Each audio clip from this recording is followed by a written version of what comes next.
Ini panti asuhan tempat Veno dulu dirawat. Anak kecil cowok yang sebelum akhirnya dia diadopsi sama sepasang suami istri yang nyisa dia sampai meninggal.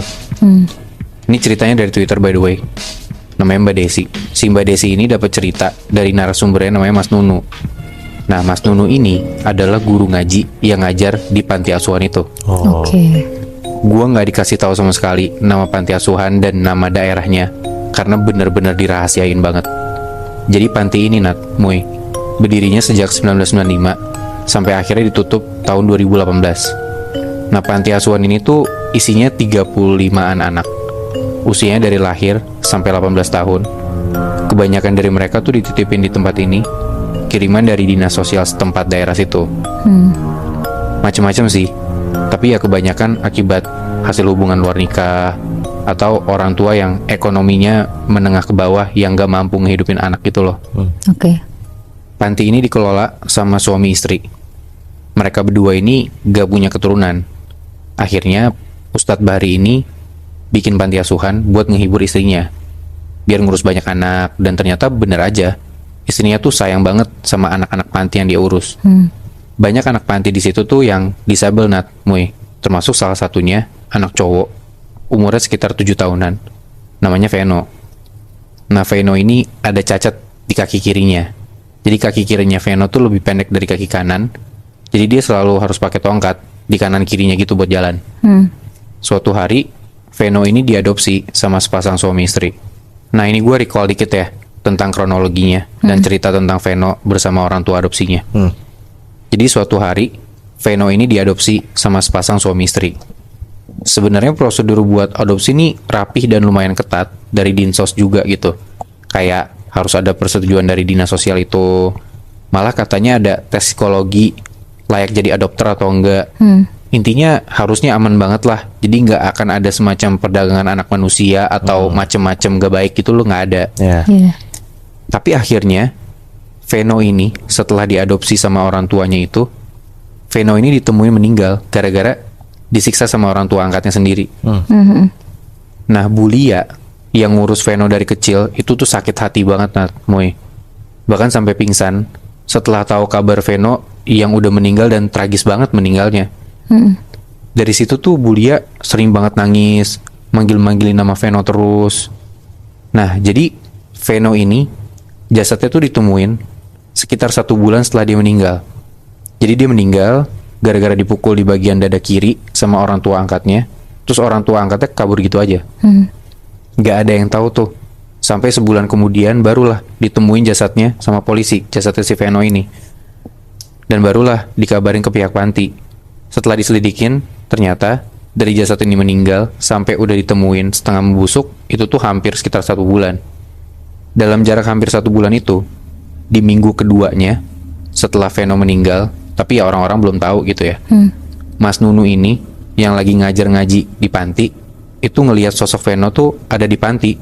Padahal dia tahu Veno kan udah diadopsi sebenarnya kan, udah nggak tinggal di panti asuhan itu lagi gitu loh. Nah, Mas Nunu ini ngelihat kalau Veno tuh duduk di ayunan sambil megangin dada kirinya kayak kesakitan gitu.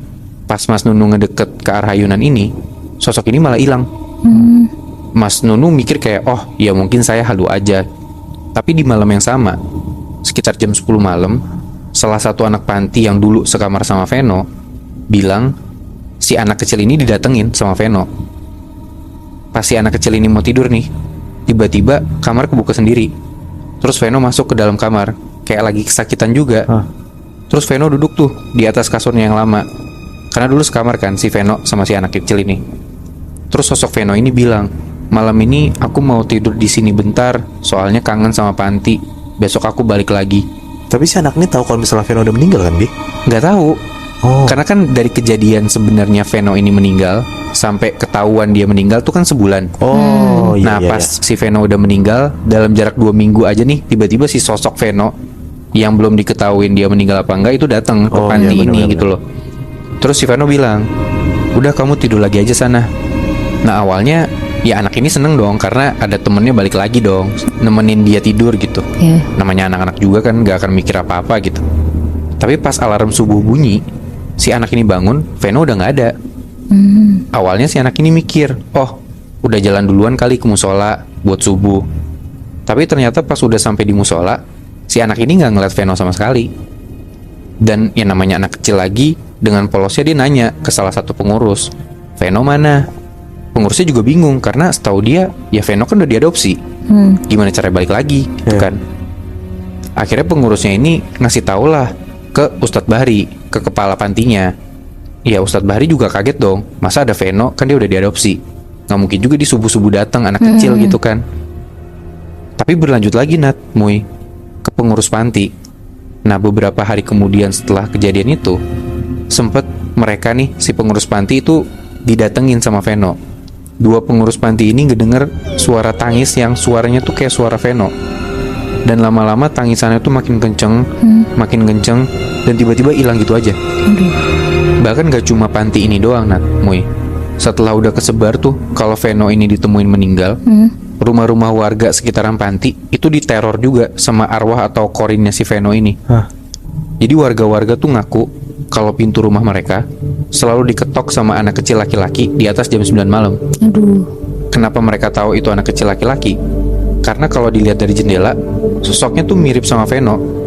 Karena ya warga tahu kan, anak panti gitu, mukanya kayak Veno. Tapi Veno ini pas datengin rumah-rumah warga itu mukanya pucet.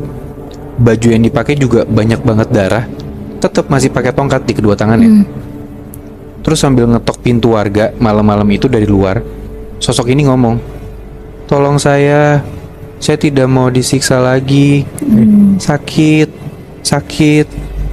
Warga yang tahu Veno ini udah meninggal kan jadi takut dong. Dan kalau ada yang sengaja ngintip atau ngelihat sosok ini dari dalam rumah, tiba-tiba semua lampu di dalam rumah mereka itu bakal mati. Dan mereka bakal nyium bau anyir banget yang bikin mereka muntah. Dan lampu rumah mereka ini nanti bakal nyala lagi sendiri setelah azan subuh. Wow, lumayan lama juga ya, Bi. Makanya. Dan gara-gara kejadian ini, warga-warga sekitar tuh jadi datengin ke panti. Ya resah lah warga gitu kan. Tapi Ustadz Bahri cuma bisa nenangin warga gitu loh, kayak ya udah tenang, saya juga nggak tahu apa yang terjadi gitu.